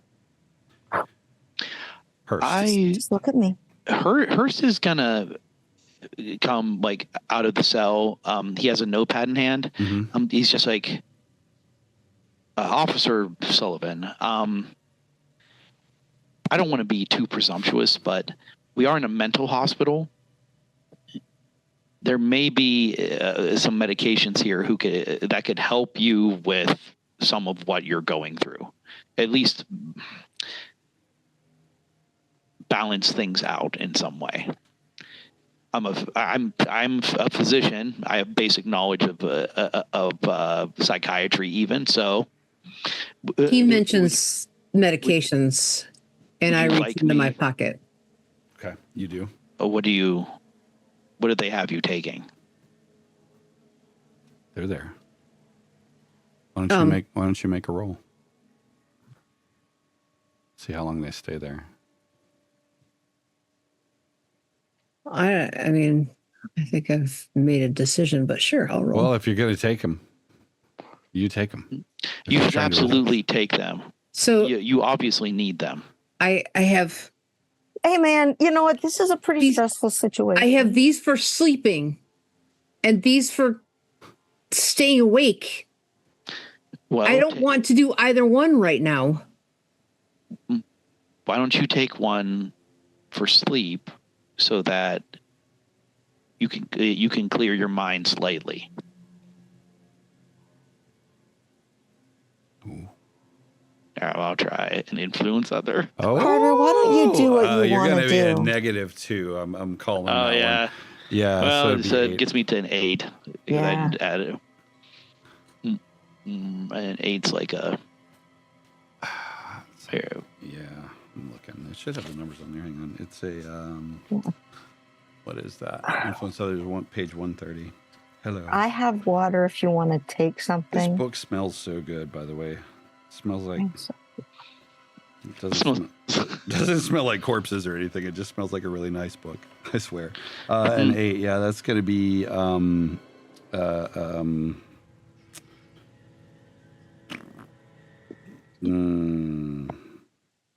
Yeah. No.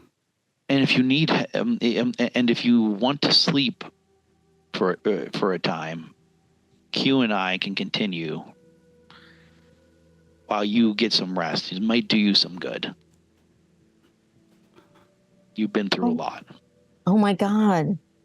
You really give great advice. You are so good at this. It's almost like, oh, wait, you lied and you got her kicked off. You got her on suspension because of your bullshit. So why don't you back off and let Officer Sullivan decide what she wants to do with her body and her mind. It was always her decision. I'm just giving advice. That's all. I'm just It trying to is, help. and you are giving advice, and you give it once, and then you stop, Their voices and then you let her decide. sound like chainsaws to you. Carter. If I roll, do I have any advantage anything right now? Mine is your stability. I'm -2 right now. No. They're just fucking at it. They're at it. They're at it like your, oh man, that was like your mom and dad, you know? Back in the day before. What do you do? Do you take them? Do you? I'm going to do something really stupid. I'm going to take one of each. Okay. You do. I can't decide. I don't want to sleep. I don't want to be more anxious. So I take one of each. It's not a good decision. You do. Speedball it. So Okay. you pop them, swallow them without much to drink. Since you've decided not to drink water here, what is your next move? The camera circles you as you stand there arguing in this padded cell, the pads sucking up all the reverberation, so your voices are flat. It's so weird. And as I'm like trying to get control of my core, trying to settle, as I'm, making my mouth make enough spit to swallow these pills, and I have to focus. I mean, that act alone is very almost grounding. And I notice Dr. Hurst is drawing something. Yeah, he has a notepad open with a drawing on it. What are you drawing? I found a symbol in Dock and Sell. It's some kind of odd geometric shape. I was trying my best to copy it when, you had your event. Carter. He's drawing Seen it? He's drawing the North Star from the church flyer. And we're going to end the stream right here.